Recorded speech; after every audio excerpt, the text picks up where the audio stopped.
Third day after delivery मैं पूरा दिन सिर्फ रोती रही। समझ ही नहीं आ रहा था मेरे साथ ये सब क्या हो रहा है। I was literally shattered. But नहीं भाई, मेरा वेट तो बढ़ता जा रहा था।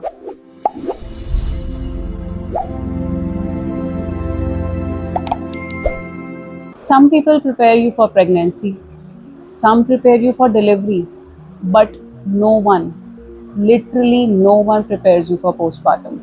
Hi, I'm Satakshi, mother of a beautiful 9-month-old baby girl, and believe me, last 9 months में जो मेरी लाइफ चेंज हुई है ना, मैंने इतना बड़ा ट्रांजिशन कभी एक्सपेक्ट नहीं किया। इंडियन सोसाइटी में ना एक बहुत बड़ा टैबू है।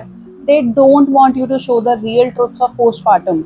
They only want you to show the rosy side of motherhood.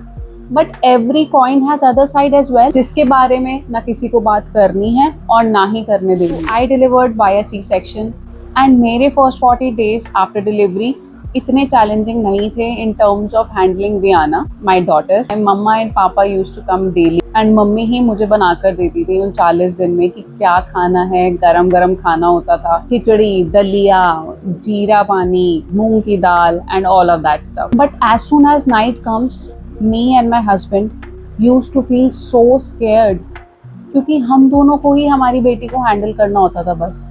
और मेरी बेटी के सारे नाटक ना रात को ही शुरू होते थे, पर जैसे तैसे करके हम रात निकालते थे। Meanwhile due to sudden hormonal crash जो आफ्टर डिलीवरी हर लेडी में होता है, I use to get overly emotional on small things. मतलब आई स्टिल रिमेंबर कि on third day after delivery मैं पूरा दिन सिर्फ रोती रही। सुबह से रात तक मैं रो ही रही थी। क्यों, ये मुझे भी नहीं पता। तो मेन कहानी शुरू होती है 40 दिन के बाद। हमने वियाना का फंक्शन किया बहुत अच्छे से, but on 45th day after delivery it was a regular day.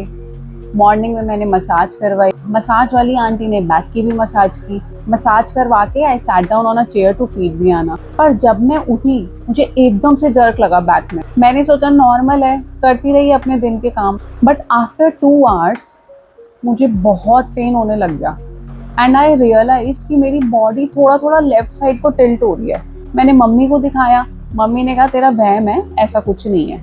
मुझे भी यही लगा कि यार ऐसे थोड़ी ना बॉडी टिल्ट हो जाती है, आज तक तो किसी के साथ होते नहीं देखा। बट शाम आते आते मेरा पेन इतना बढ़ गया कि मैं चलना तो दूर 1 इंच हिल भी नहीं पा रही थी। इतना severe pain I never experienced in my life. I still remember my baby was crying for me, she was hungry, but मैं उसके पास कैसे जाऊँ, मैं तो हिल भी नहीं सकती। My mother was also crying seeing me in that situation, but my husband stayed very calm and strong. मैं चीखती चिल्लाती रही पेन में, but he somehow turn me to one side and gave me a very strong painkiller which my gynec suggested. Believe me, मुझे समझ नहीं आ रहा था कि मेरे साथ हो क्या रहा है। थोड़ी देर बाद मुझे वॉशरूम जाना था। मुझे इतना पेन हुआ बैक में, इट फेल्ट लाइक कि मेरा सी सेक्शन दोबारा हुआ है। बट समहाउ मैं वॉशरूम तक पहुंची and when I saw my self in the mirror I was literally shattered. मेरी पूरी बॉडी लेफ्ट साइड में टिल्ट हो चुकी थी। मुझे समझ ही नहीं आ रहा था मेरे साथ ये सब क्या हो रहा है। I wanted to cry like anything, but नहीं रो सकती थी।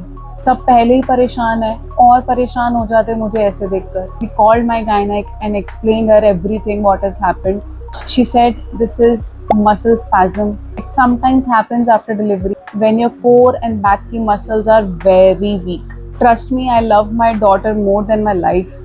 But उस दिन मैंने अपने सारे डिसीजंस को क्वेश्चन किया, ये मैंने क्या कर लिया अपनी लाइफ के साथ। फिर कुछ नहीं, 20-25 दिन फिजियोथेरेपी चली।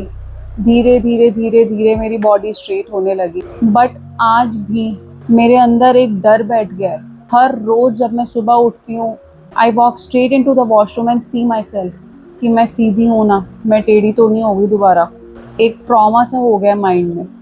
आई didn't realise but this whole episode of back pain took me to the first stair of postpartum depression. I climbed the second stair when I saw कि मेरा pregnancy weight कम होने की जगह बढ़ता जा रहा है। मतलब मैंने सबसे सुना था कि तुम ब्रेस्ट फीड कराओ, अपने आप वेट कम हो जाएगा, बट नहीं भाई, मेरा वेट तो बढ़ता जा रहा था। धीरे धीरे आई स्टार्टेड फीलिंग कि मैं कितनी गंदी लगने लग गई हूँ। मतलब मिरर में देख के मुझे खुद को इतना भद्दा फील होता था। ऐसा लगता था कि मैं अब बाहर कहीं निकलूंगी ही नहीं, सब मुझे ही देख रहे हैं। आई स्टार्टेड फीलिंग कि अब मेरी कोई आइडेंटिटी नहीं बची है। I am just a mom and nothing more than that. किसी को अब मेरी ज़रूरत नहीं है, not even my parents, my in laws, relatives. All they want is Viana. Over the time I realized कि शायद ये ह्यूमन टेंडेंसी है कि जो कुछ भी नया होता है ना, सबका ध्यान उस पर चला जाता है और पुराना पीछे छूट जाता है. You know what? I feel new moms deserve more love than before. क्योंकि यार वो अंदर ही अंदर ना बहुत कुछ झेल रही होती है. ये बात ना कभी किसी को पता लगती है और ना वो पता लगने देती है. फिर धीरे धीरे I started accepting my self the way I am today, with all my strengths and all my flaws. Also, I started talking out with my husband whatever I felt in the most raw form. And believe me, जब मैंने ये किया ना, I started feeling so light कि मैंने finally अपने मन की बात किसी से बोली. मैं ना कभी से भी खाली नहीं बैठ सकती, मतलब मुझे कुछ ना कुछ करते रहना. So I decided कि यार कुछ ऐसा काम ढूंढती हूँ जिससे माइंड डाइवर्ट हो जाए. प्लस मैं सारा दिन सिर्फ वियाना को हैंडल करती रहती हूँ ना, तो मैं बहुत टायर्ड हो जाती हूँ. Plus life was becoming very monotonous and I was losing my self in all of this. My husband pushed me to start an Instagram page and post content related to motherhood, real and unfiltered. यहाँ से birth हुआ न्यूवी mummy का. I have been posting on that page real mom life struggles, baby meals, postpartum, baby care, baby essentials and everything. The goal is if I can make even one new mother's life easy na, my suffering and sacrifices will be neutralized. अभी तो बहुत कुछ करना बचा है. It's just the beginning. I hope मैंने आपको अपनी स्टोरी से पकाया नहीं होगा. And if you like my content, please show your support and subscribe to my channel. सुनो बहुत मज़ा आने वाला है. Stay tuned. यार मेरे को डर लग रहा है गिरीश, मैं पहली बार कर रही हूँ.